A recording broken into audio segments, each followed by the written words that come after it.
This is Goku-san, DBZ, and welcome back to a new and the first top 10 list that I've done in quite a long time, in all honesty. With that said, this is going to be a top 10 list since it's December and Nostalgia Craig is doing his Disneycember.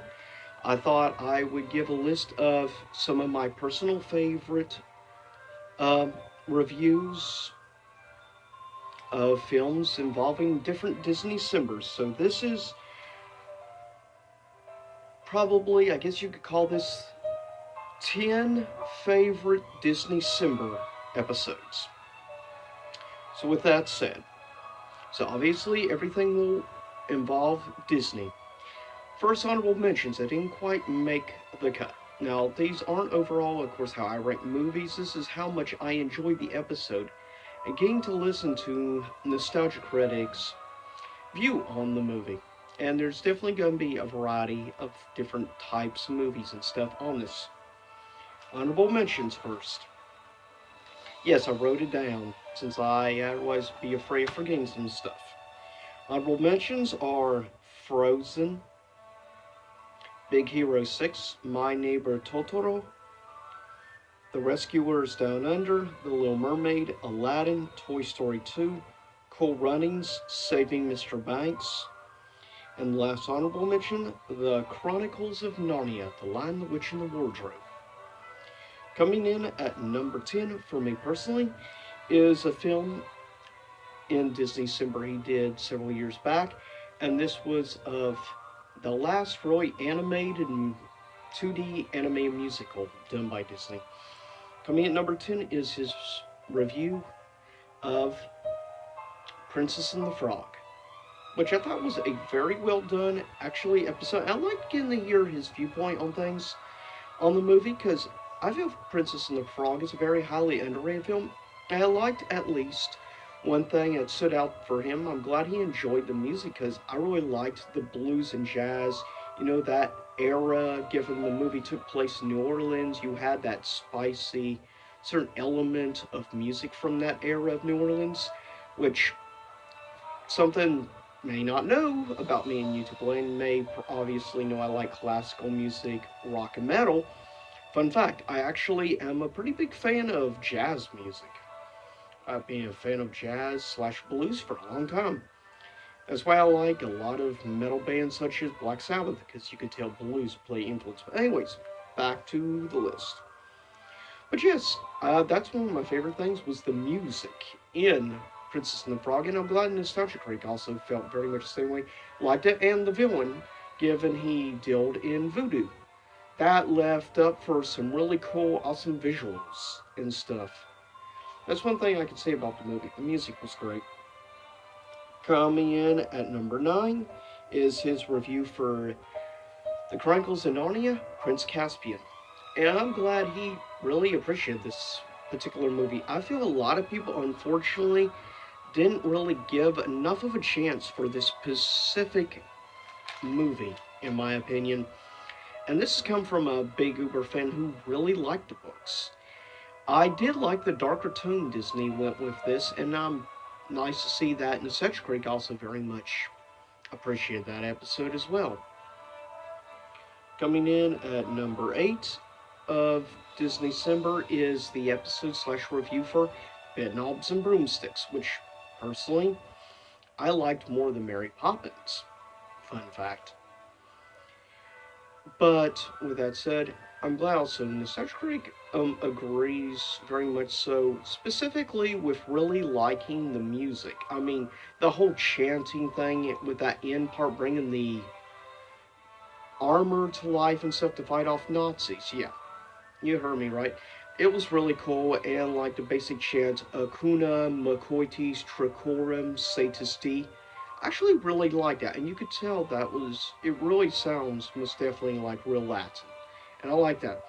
But that was one of the things I really loved that song with the chain of Acuna Macoitis Tricorum Satisti. I very much enjoyed that. Coming in at number 7, I agree with Nostalgia Creek, though it's just like really a extra long episode really of the show. But this is the movie, and that is, and I feel a very underrated Disney film, and that is at number 7 is Ducktales the movie. I actually feel this film was very underrated, unfortunately, and really like the main villain. If, in case you don't know the actor who did his voice, interestingly enough, he also did many other villain voices in movies like Rasputin in Anastasia, or you probably know the actor who does the main villain better as Doc Brown from Back to the Future. Yep. But DuckTales movie is really fun and playful, and if you were a fan of the original DuckTales show from the 80s into the 90s, I get the feeling you would probably, like me and Nostalgia Creek, really appreciate the movie. It's a lot of fun and enjoyable. Coming in at number 6, I feel is one of the most underrated Disney movies of all time. And I'm glad, at least in Nostalgia Creek, though, it is kind of freaky at times, especially characters or creatures like the Wheelers and stuff. But coming at number 6 is Nostalgia Critic's Disneycember episode, a review of Return to Oz, which is one of my all-time favorite movies, and easily in my probably top 5 favorite movies of the 80s as well.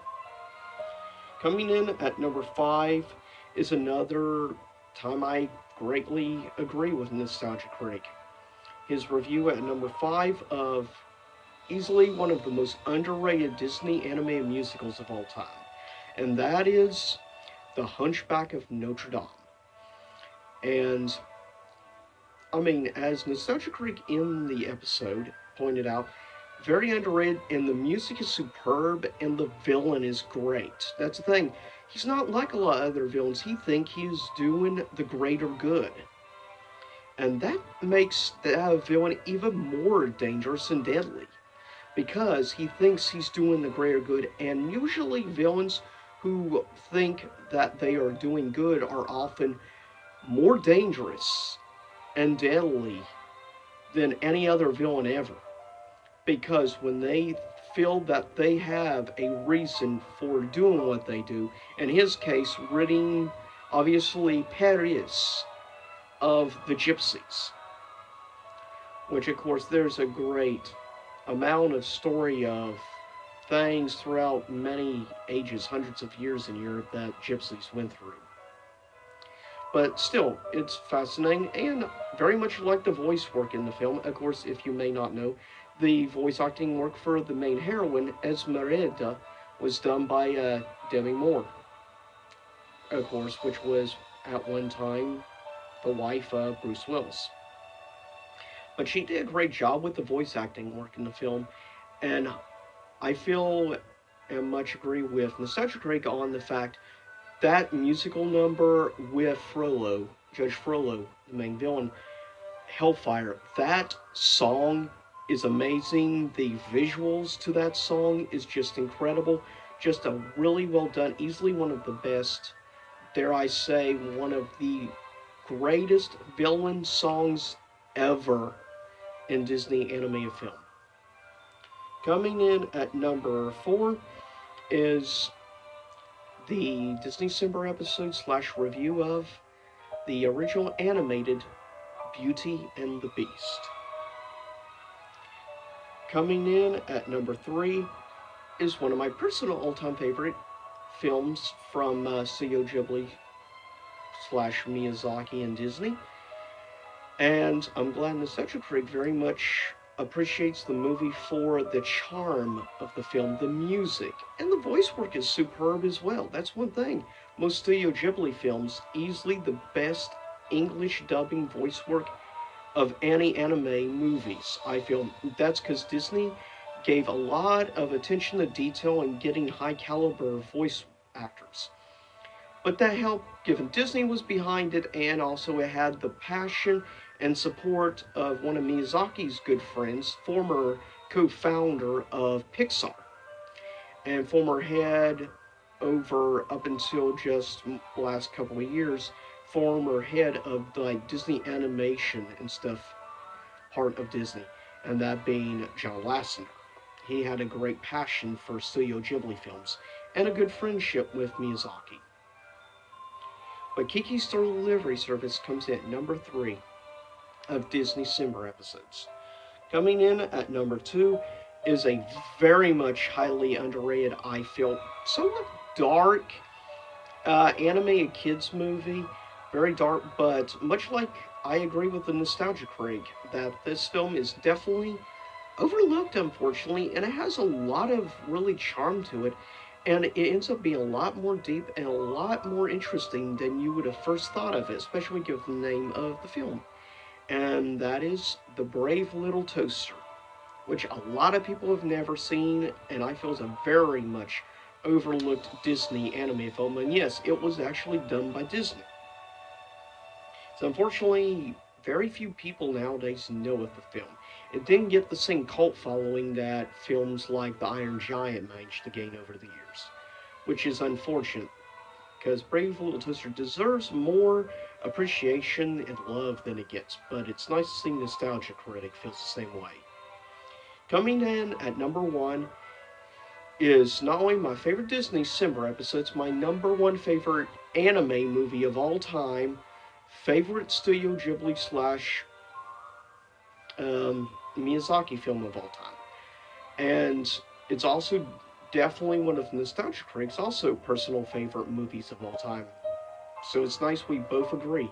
This film is a masterpiece of imagery. The art is amazing, the storytelling is superb, the English voice work is great as well. I mean, all around, 5 stars on everything involving this film. And coming in number 1, I feel best episode slash review of Disneycember. That is Spirited Away. Comes in number 1, hands down. A great masterpiece of a film. But anyways, I'll get ready to cut this video. And I'm curious if you're also a Nostalgia Critic fan as myself. I'm curious, what are some of your personal favorite reviews from the multiple Disneycembers? And let me know if you'd like me to do in the future another Disneycember list for maybe next year, next December. But anyways, I'll get ready to cut this video, and there's a special top 10 list I will be doing next week given next week is, of course, Christmas and the holidays. So I feel it's only right. Next week I will be listing, for me personally, my top 10 favorite holiday films of all time. I say holiday because all of them are exclusively Christmas, but they are seasonal slash holiday films. But anyways, stay tuned for that for next week. But anyways, I'll see y'all next time. Same YouTube channel.